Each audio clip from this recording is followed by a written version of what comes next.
In this episode, I'm going to show you how to create a screencast for your business. You can present slides to your client, and you'll have the little videos in the corner or right in the center, just like I'm doing right now.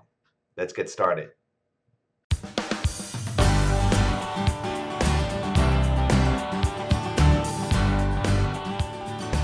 So let's get started. Let me show you how I create those screencasts. I have a few clients of mine that ask me, Antoine, how do you do this? So I'm going to show you right now.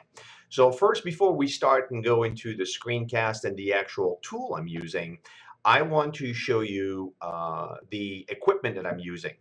All the equipments and all the information I have here, I got it out of a YouTube channel that I subscribe, which actually is great, and I recommend to anyone, called DottoTech. And I'm going to put a link right below, so you're going to be able to go and take a look at his channel and view some of his video. Awesome tips. He talks a lot about productivity and great tools and whatnot. So everything I've learned, I basically got it from him. So I'm passing it on to my South Florida community. The first thing I got in terms of tools is the webcam. This is the Logitech HD Pro Webcam C920. It retails at $100, and this is what I'm actually using. It's HD, so it takes a great span of the room, significantly better than the one I had before. It's a great improvement. So that's the first thing you want to have, is make sure you have a great webcam. You can't use the webcam that is on your laptop. You're going to have to get a little bit of better definition in your video. The next thing you need to have is a microphone. In my case, I don't use a microphone simply because I haven't bought it yet. But really, because when I do my recordings, I don't think the sound is all that bad. Some of you may beg to differ, and by the way, give me some comments if you don't think the sound is of good quality. But when I do the recording, I think it sounds decent. But DottoTech actually recommends a couple of microphones, and this is the one that actually I am going to buy sometime soon when I get around to it. It's the Blue Yeti microphone. It's actually a USB microphone, so you can actually just plug it into your laptop or your tower, and then it will give you a much better sound. Now, the reason why the sound here is not horrible is because I'm in a very small, fairly small office. I don't have a large office, and the door is closed, and it doesn't resonate. And I have seen people doing their video where you can tell that they're in a large room or high vaulted ceiling, and it sounds like they're in a tin can, or it reflects off of the tile floor. I mean, I don't know what to, but it doesn't sound good. So in that particular case, you would want to have a microphone. But if you're in a small room like me, I have carpet on the floor. It's fairly insulated. I think that's why my sound is decent according to me. But I'll see your comment. Maybe you'll say otherwise. Now, the next thing I actually bought, and that's my own thing. Now, DottoTech recommended buy different kinds of lights, and I just didn't have the time, and I didn't take the time, and I just wanted to have some lights in the office, and I just wanted to try this out. So when I'll grow up, I'll buy some professional lights, but this actually is what I'm using right now, is this LED work light with a stand for $71. I bought it at Home Depot. It's on the stand right next to me. It's about probably a couple of feet away from my face. I get a tan every time I'm doing a video. It's very bright, but it's very useful. If I looked at my first videos I was doing, I didn't have any kind of lighting. I just put my spotlight from my desk and put it on my face. It didn't look right. This type of lighting is significantly better because the quality of the image is better. So those are the three things that the microphone I'm not using, but the webcam and the lighting, which is really important if you're going to do a screencast, because you want to be able to see the person doing the screencast. Now, the tools. If you're on a Mac, the recommended tool is Screenflow, and it retails for $99. Screenflow 4. So that is a tool you could use if you are on a Mac. Screenflow. I don't know it. That's not what I use. I'm just telling you, if you're on the Mac and you want to use that, that's an option. I know that some people, and there's a matter of fact, the gentleman that does DottoTech is actually using that. That's what he uses for himself.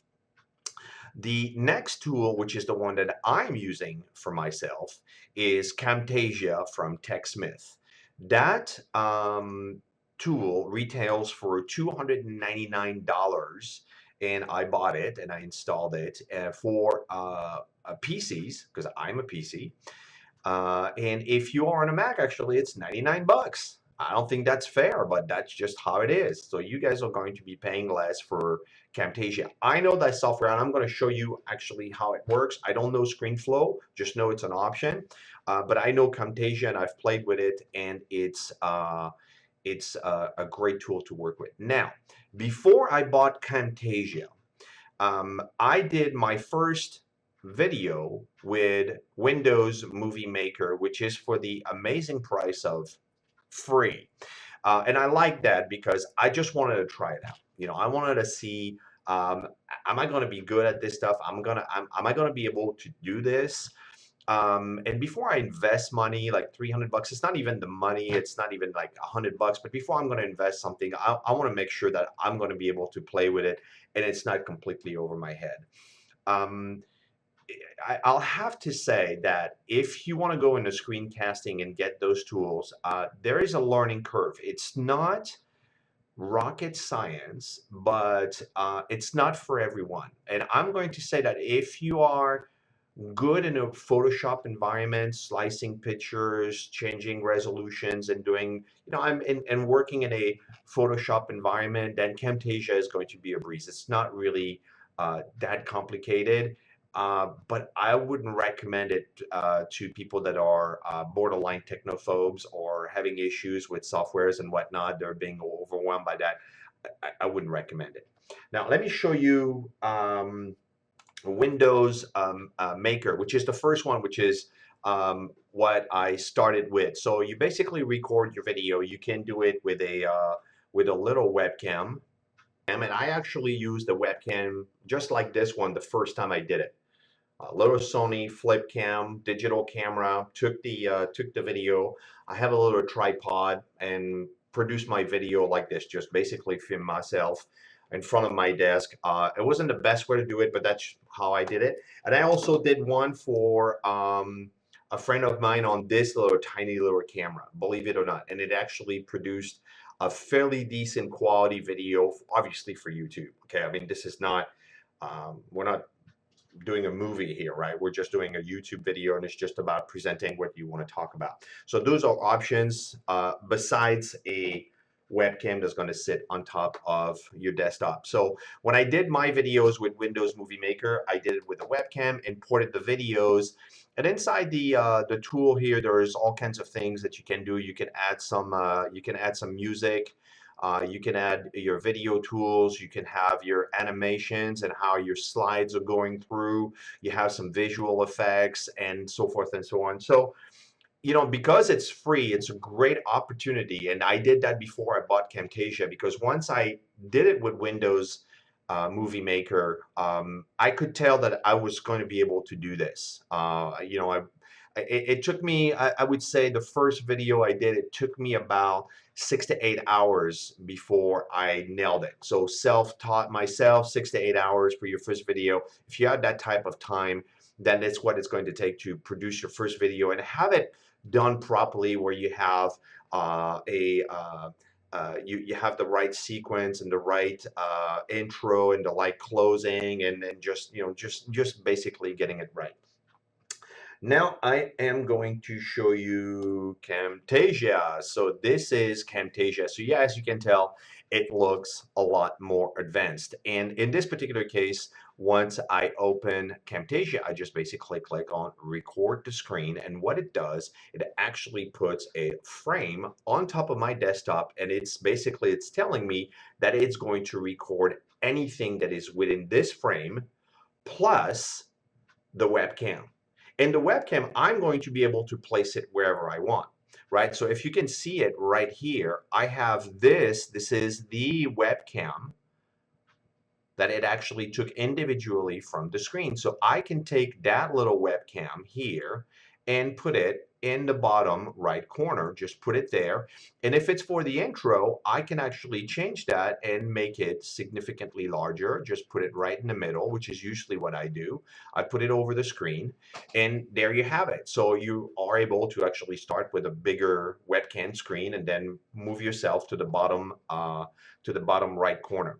Now, one of the techniques I'm going to do with the webcam, and I haven't got around to yet, is to doing a green screen behind me, so I can remove all the frame around me, and I'm going to be on top of it. So I would say in the next 2 to 3 videos, you're going to see that. I just got to get around to go and buying a green screen and making that happen. Now, you can import multiple videos. So you can see in this one, there are 4 videos that are entered in this particular project. So you can put them end to end.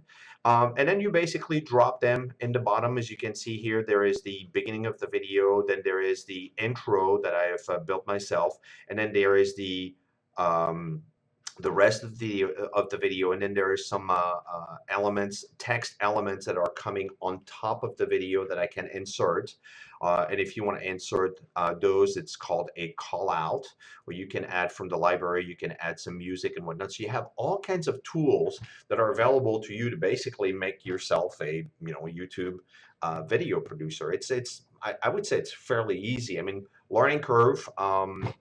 I would say you're going to have to invest 10 to 20 hours before you get it right, and then just don't be afraid. Just produce 2 or 3, and then you're going to get yourself around it. So if you can see, if I move the cursor here, you can see the video starting. Then you have the intro, and then it goes to the next video. I move myself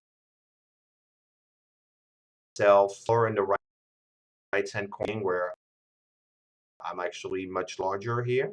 And then you have the text here that is actually coming on here. The text, it says, number 1, you already have a YouTube channel. So these are the text that I can do, and then you can cut portions of the video. As you can see here, there's probably a moment where I cut it and I started with something else. So one of the things I actually do with the videos that you want to do too is that sometimes you're going to stumble. By the way, in this particular one that I did, is I didn't have the webcam ready. I forgot to go and get it from a different thing. So I just paused, walked over there, went and picked it up, came back here, and then started again the video. So you'll see a cut in the moment where I'm talking about this flip cam and the way I have it, and it's just perfectly fine. The point is, I mean, just basically wanted to show you that the transition doesn't have to be perfect. It's just, it just flows. And that's how you do a screencast. I hope you found this video useful. If you liked it, please subscribe or like it underneath. And please post your questions below, and I'll do my best to answer it and produce a new video. Thank you very much.